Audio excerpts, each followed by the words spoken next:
Hi, so welcome. We're here for lecture 1 of 4, The Ones Who Walk Away from Omelas. And I have to tell you, I know that this story is a bit of a gut punch.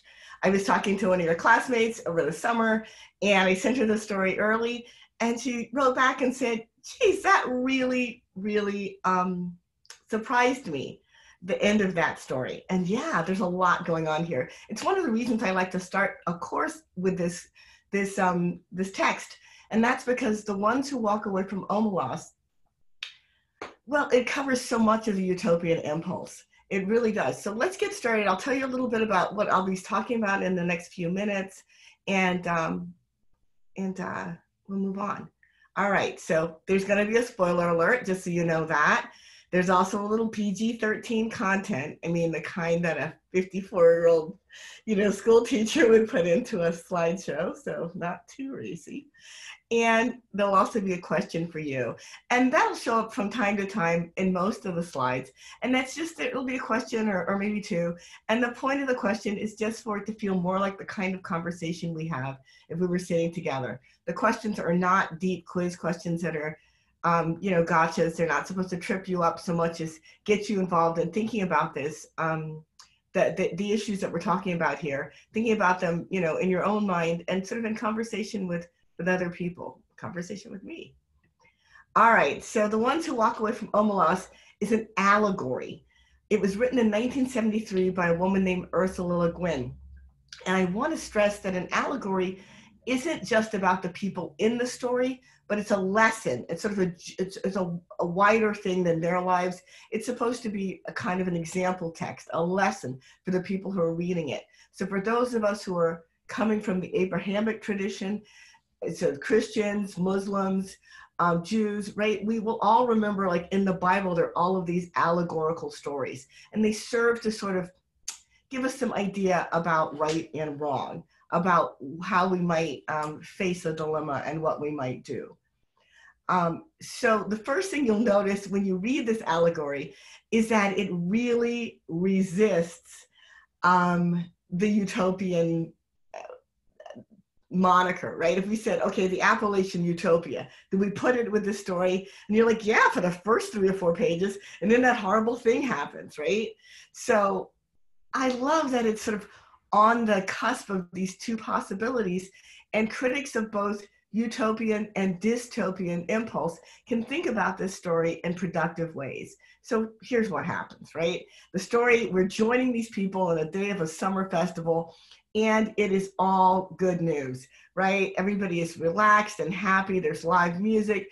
People are dancing in the street. There are naked kids, flowers in their hair. The author makes a huge deal about horses and how the horses are all prettied up for the festival.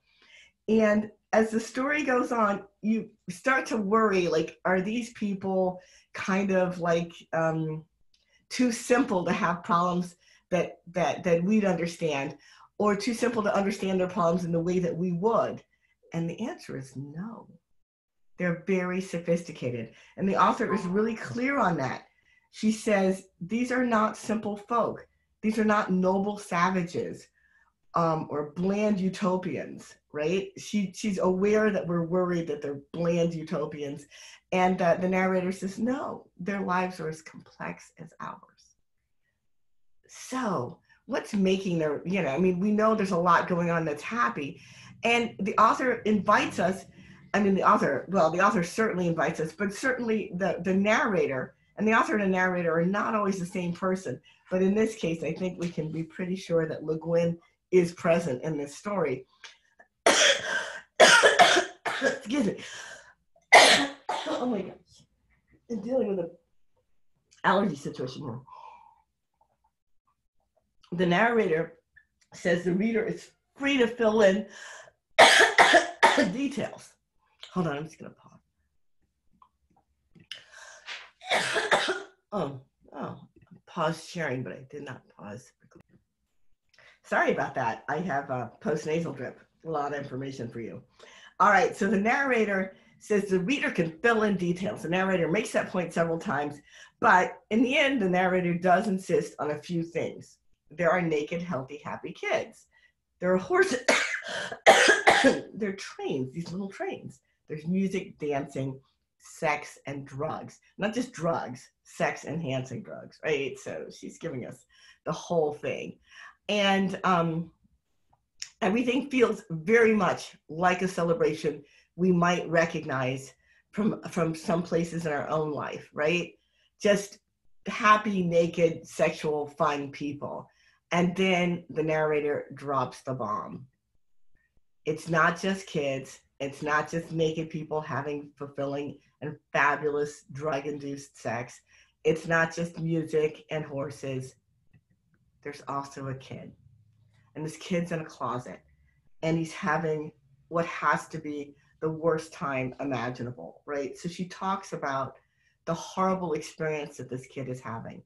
And then the narrator says, you know, some people, when they're introduced to this child, and everyone in the society is, at the age of, you know, 7 or 8 or 9, they go and they see this kid who's him or herself also about that same age. And they see the conditions that the kid is living in. The kid is forced to live in. It's torture. And when they see that, they have to ask themselves, what do I do about it? And some people thrash around, they brood, they're angry, they make threats, but after a while they rationalize it. And other people, well, they walk away. And that's the title of the story, The Ones Who Walk Away, from Oboz. Oh, excuse me. So let's pause here, put a pin in the story. I have a question for you. And then we're going to pick this up again, this discussion of what's happening in the story specifically in lecture 4. Thanks for listening.